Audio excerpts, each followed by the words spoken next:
My name is Agnes Periwinkle, and I am 83 years young, though some days my bones tell a different story. I've lived a life that's seen more changes than the seasons themselves. My husband, Arthur, God rest his soul, was a good man. He worked hard, saved harder, and made sure we had a roof over our heads. We built a life, brick by brick, in a quiet little house on Elmwood Drive, a house that held all our memories, from our children's first steps to Arthur's last breath.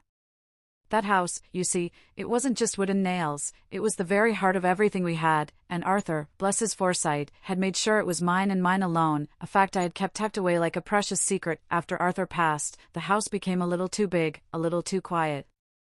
My pension, combined with what Arthur left me, was enough to keep me comfortable, but not enough to ignore the creeping loneliness. My daughter, Clara, and her husband, David, had faced another unforeseen setback in his real estate endeavors. My son, Thomas, and his wife, Bethany, were also struggling. "It's a big house, Mom," Thomas had said, his voice laced with that familiar persuasive charm. "Plenty of room for everyone. Think of it, a real family home again." I, foolishly, let my heart overrule my head. The thought of laughter filling the quiet rooms, the smell of more than just my own cooking, it was a siren song I couldn't resist. So, they moved in. The house that had once felt too large now felt suffocating. My antique furniture was shifted, my quiet hum replaced by the cacophony of multiple lives. I tried to find my place in this new arrangement. I cooked. Oh, how I cooked. Roast chicken, hearty stews, my famous apple pie, I poured my love into every dish. I cleaned, too, dusting the endless surfaces and scrubbing the floors. I did the laundry, folded clothes, even tackled the garden, coaxing reluctant roses into bloom. I believed these quiet contributions were my way of earning my place. It started with little comments. "Mother, are you sure that's how you load the dishwasher?" Clara would ask. Or Thomas, casually reaching for the last piece of pie, "Oh, you made pie? Didn't see you doing anything all afternoon." One chaotic evening, I was in the kitchen, carefully plating the pot roast I had tended to all day. David, Clara's husband, strode in, his face flushed. "Honestly, Agnes," he huffed, not even looking at me, "sometimes I wonder what you even do around here. You eat, but you don't help." The words hung in the air, heavy and sharp. It wasn't just David's words.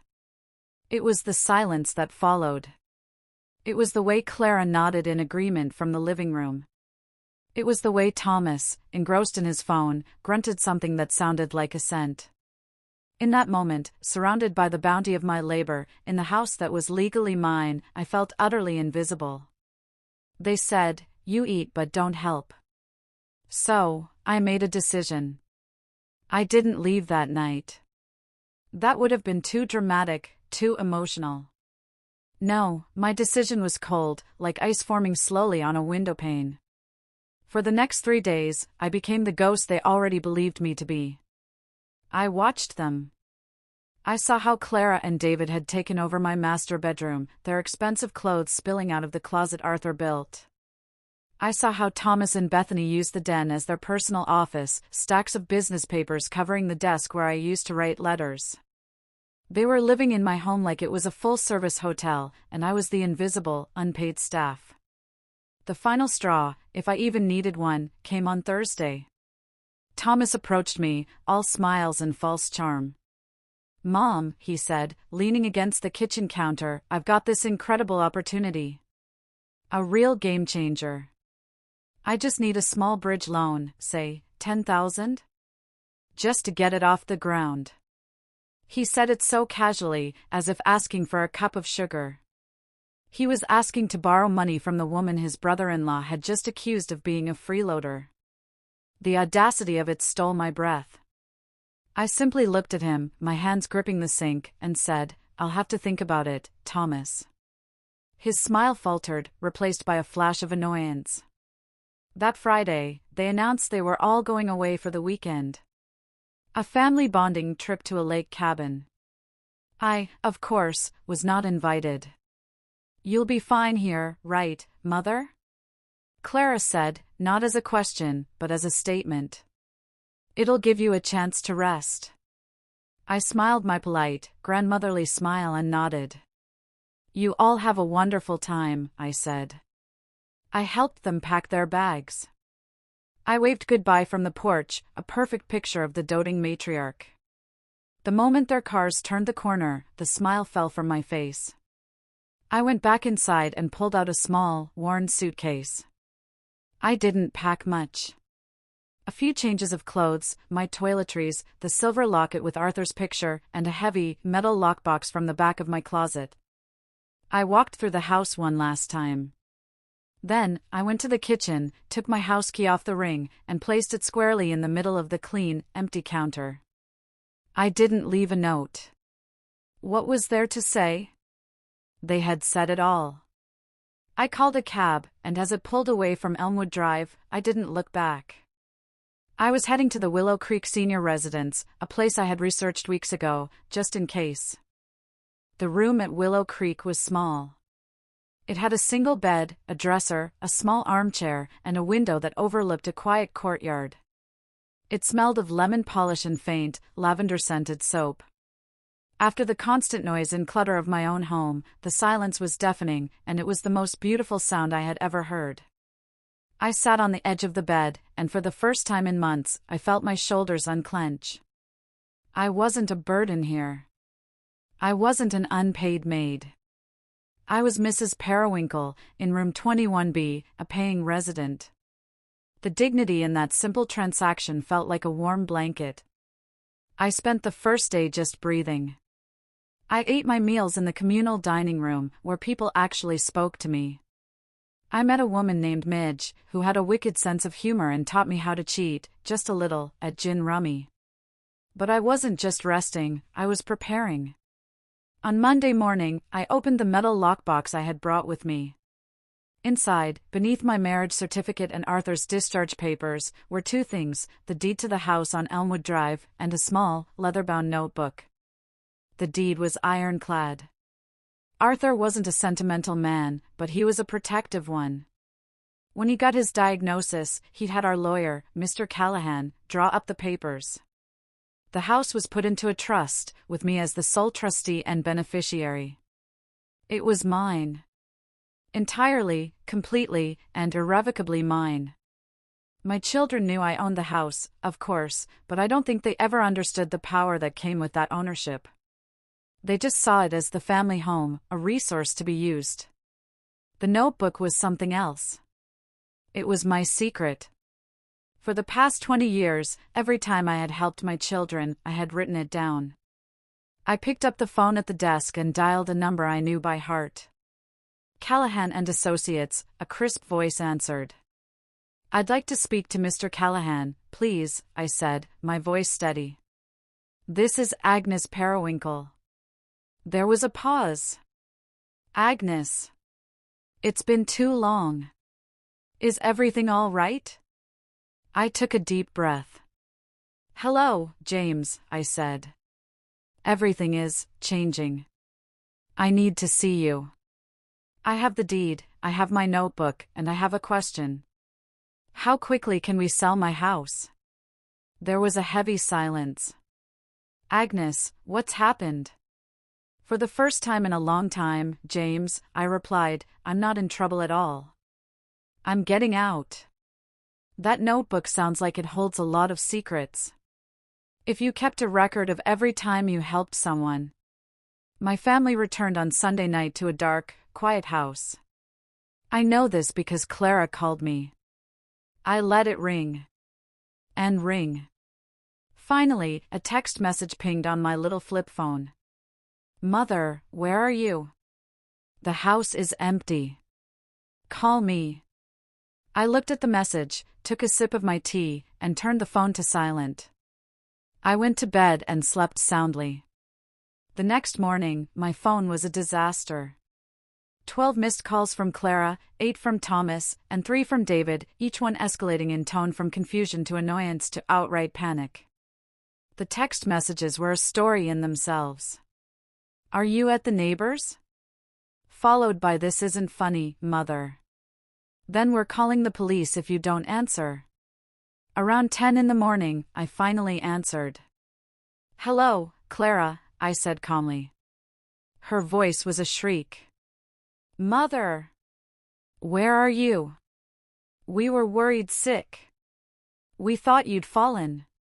Why is the house empty? Where did you go?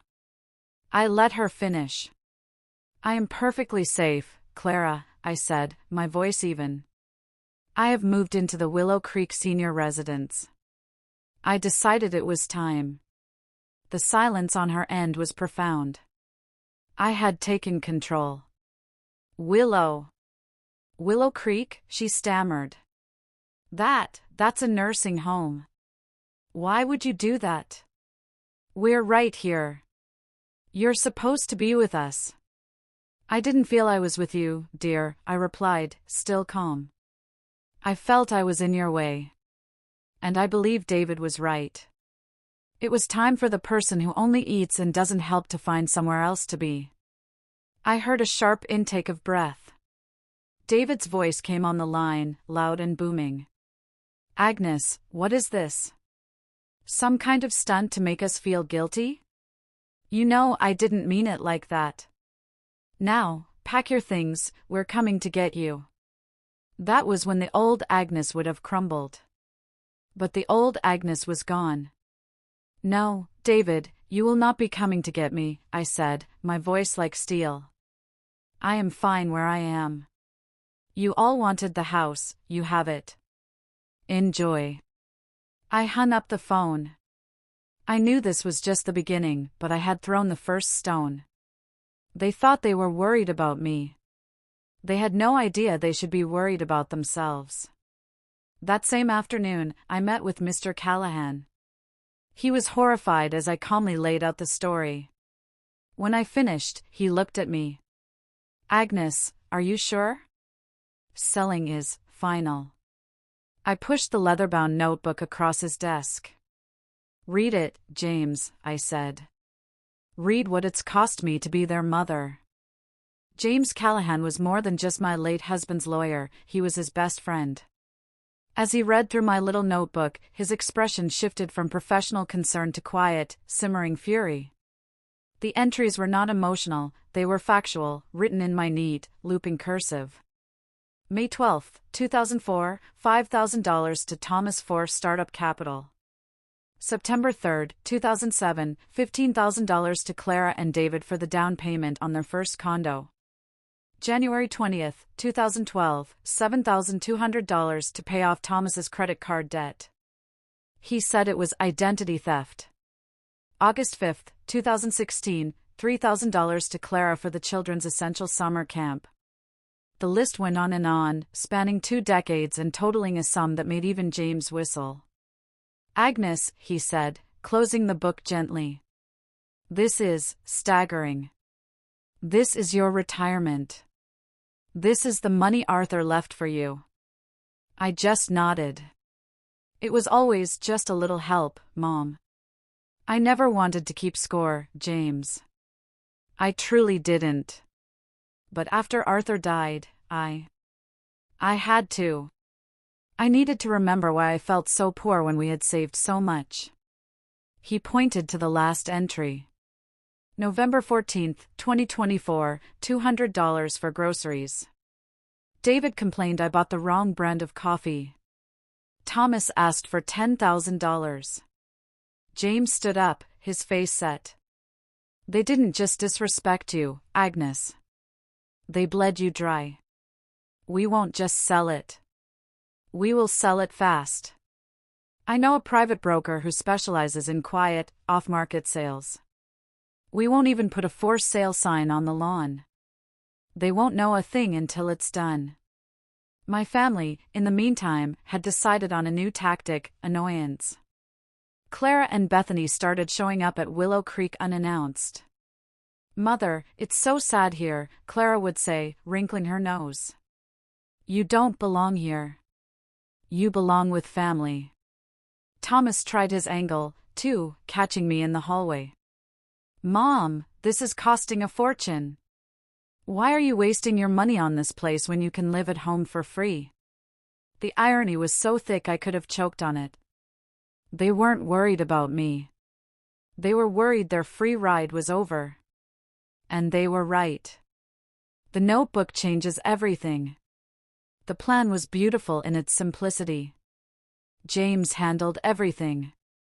He had an appraiser, a stager, and a photographer all visit the house on a Tuesday morning when he knew everyone would be at work or school. The house was listed privately on a Wednesday. By Thursday, there were 3 offers. By Friday evening, we had accepted an all-cash offer from a young doctor and his family, well over the asking price. They wanted to close in 10 days. While my house was being sold out from under them, my family was busy trying to convince the staff at Willow Creek that I was incompetent. Clara, in her sharpest business suit, had demanded a meeting with the director, Mrs. Gable. My mother is confused, Clara insisted, her voice full of false sympathy. She's 83, you know. She's not capable of making these decisions. We are her family, and we are here to take her home. I had been invited to this meeting, a fact Clara didn't know until I walked in with Mr. Callahan by my side. Clara's face went pale. James? What are you doing here? I am here as Mrs. Periwinkle's legal counsel, James said, his voice pure granite. And I can assure you, Mrs. Gable, that my client is of perfectly sound mind. In fact, she's sharper than most. He then produced a copy of my healthcare proxy and power of attorney, all recently updated, all notarized, all naming him as my proxy, not my children. Clara looked at the papers as if they were a snake. You changed it? It was supposed to be me, she sputtered. Yes, dear, I said sweetly. I decided the person in charge of my life should be someone who actually values it. Now, if you'll excuse us, I have a gin rummy game. We left Clara sitting in the director's office, her mouth open. The sale was finalized the following Tuesday. The new owners were lovely but eager to move in. The next step was the one I dreaded, but James insisted it was necessary. On Wednesday morning, a certified letter arrived at Elmwood Drive, addressed to current occupants. At the same time, a large, official-looking sign was staked into the front lawn. It wasn't a for sale sign. It was a sold sign. And right below it, a smaller sign read, "Welcome home, Dr. and Mrs. Patel." My phone started ringing at 5:02 p.m. This time, I knew I had to answer. It was David. And he wasn't shouting. His voice was a low, terrifying whisper. Agnes. What did you do? Can you imagine the shock? Seeing that sold sign on your front lawn? I did what any homeowner would do, David, I replied, my voice as calm as the pond outside my window. I sold my property. It was a seller's market, you know. I heard a crash on the other end, like he had dropped the phone. Then Clara was on the line, and she was sobbing. Not sad sobs, but the hot, angry tears of a child who has had their favorite toy taken away. You can't do this. You can't. This is our home. Where are we supposed to go? Where are my children supposed to go? You're throwing your own grandchildren out on the street. That's a very dramatic way of putting it, Clara, I said. As I recall, you have a condo that you've been renting out. Perhaps you could move back there. And Thomas has his wife's family. I'm sure you'll all find somewhere to land. Thomas grabbed the phone. Mom! You evil old woman. After everything we've done for you. We took you in. The sheer, breathtaking nerve of that statement almost made me laugh. Took me in? Thomas, you were living in my house. You were all living in my house, rent-free, for almost a year. You were eating my food, using my utilities, and telling me I was a burden. But, the money, he sputtered. The money from the house. That's our inheritance. You can't just spend our inheritance. And there it was. The real, ugly truth. They were never worried about me. They weren't worried about the house. They were worried about the money. They had already counted it, spent it in their heads. They saw me as nothing but a living, breathing obstacle between them and their payday. There seems to be a misunderstanding, I said, and my voice was so cold it could have frozen water. It is not, and never was, your inheritance. It was my asset. And I have sold it. The new owners close in 1 week, David, I continued. You have, according to the official eviction notice you should have received today, 30 days to vacate the premises. I'd suggest you start packing. You've all accumulated quite a lot of things. I hung up the phone. My hand was shaking, not from fear, but from adrenaline. I had done it. I had cut the cord. But in doing so, I had confirmed the one thing I never wanted to believe, that my children didn't love me. They loved what I could give them. That was the hardest phone call Agnes had to make. The 30 days were a storm of desperation. They tried everything. They sent the grandchildren to Willow Creek, their eyes wide and coached, to tell me how much they missed me and how scared they were.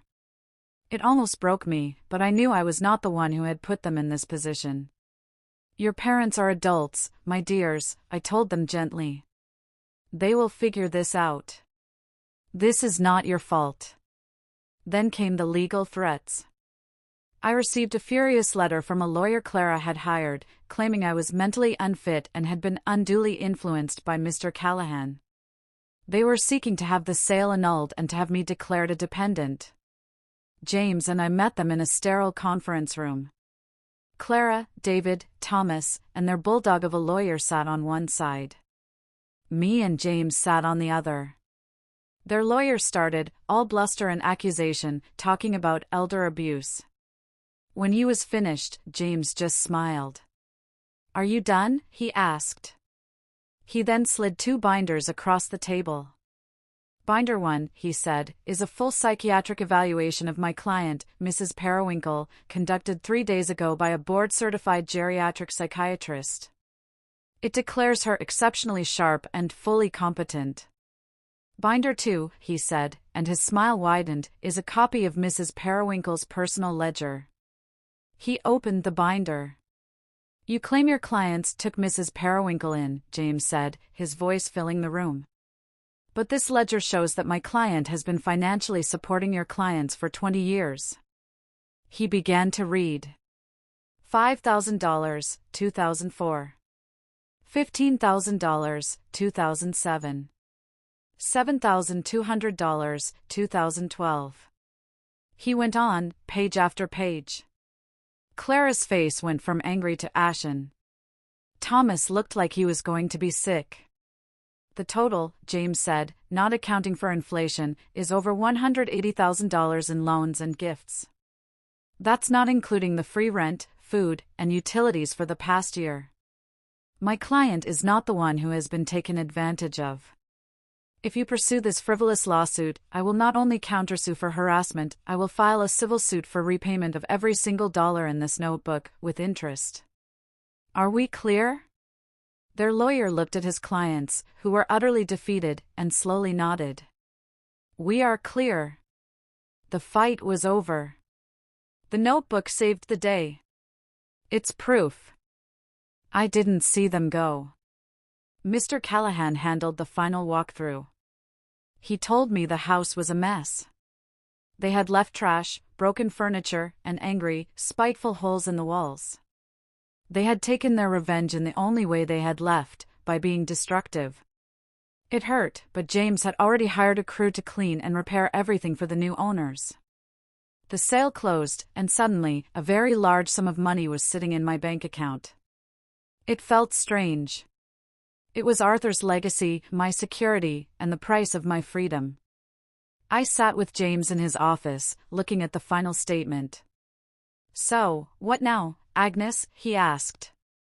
A cruise? A fancy condo in Florida? I thought about it. I could. But I looked back at the past few months. I thought of Midge and the other residents at Willow Creek. It was a good place, but it was just a place. It wasn't a home. And it was expensive. You know, James, I said slowly, Willow Creek is fine. But I think I can do better. I had an idea, a little spark that had been growing. What if I could build a place? Not a facility. Not a home. But a house. A real house, for people like me. People who have been forgotten. James looked intrigued. Like a co-op. For seniors. Exactly. I said, feeling a rush of excitement I hadn't felt in years. And I wouldn't call it a residence. I'd call it the Periwinkle House. A place where you don't have to earn your keep. A place where you are wanted. So, we started looking. We found a beautiful, rambling old Victorian house that had been converted into 4 apartments. It was a little rundown, but it had good bones, a big porch, and a yard overgrown with roses. It was perfect. I bought it with the house money. I used the rest to set up a trust to pay for the taxes, the upkeep, and to subsidize the rent for those who couldn't afford it. I invited Midge to be the first resident. She took one look at the porch swing and said, Agnes, if you don't give me the apartment with the morning sun, our friendship is over. I had found my purpose. I wasn't just an old woman who ate. I was a founder. From a house of sorrow to a house of hope. It's been a year now. The Periwinkle house is full. Midge is in the sunny apartment, just as she demanded. We also have a Mr. Henderson, a retired music teacher who plays the piano in the evenings, and a Mrs. Gable, yes, the same Mrs. Gable, the former director of Willow Creek, who retired and found she was just as lonely as her residents. We're a strange, wonderful, noisy family. We have dinner together every night. We argue about politics, we play cards, and we tend to the rose garden, which is finally thriving. My hands, still gnarled with arthritis, are busy. I cook, I clean, I garden. I do all the things I used to do. But here, when I place a pie on the table, Mr. Henderson raises a glass and says, to Agnes, our queen of pastry. Here, my work is not just seen, it is celebrated. I am not a burden. I am a blessing. I heard from my children only once more. It was a letter, from Thomas, of all people. Not a text, not a call, but a real, handwritten letter. He wrote that Clara and David had lost their condo, their finances were a wreck. He and Bethany were living in a tiny apartment, and he was working 2 jobs. The letter was full of regret, of I should have and I didn't realize. He said he finally understood what I had done for them, now that he was the one everyone was leaning on. He didn't ask for money. He didn't ask to come back. He just asked, Mom, are you happy? I wrote a reply. I told him about the Periwinkle house. I told him about Midge and the roses. I told him that I was, for the first time in so long, truly and deeply happy. I told him I forgave him. Not for them, but for me, because I didn't want to carry that weight anymore. I told him that my new home was built on a simple foundation, that everyone, no matter their age, deserves to be treated with dignity. I signed it, sealed the envelope, and put a stamp on it. It sat on my desk for a week. But in the end, I never mailed it. I didn't need to. I had already said everything that needed to be said. My new life was my final word. Agnes found her peace. Do you think she should have mailed the letter to her son? Why or why not? Thank you for following this story. Please like and comment and don't forget to subscribe for more.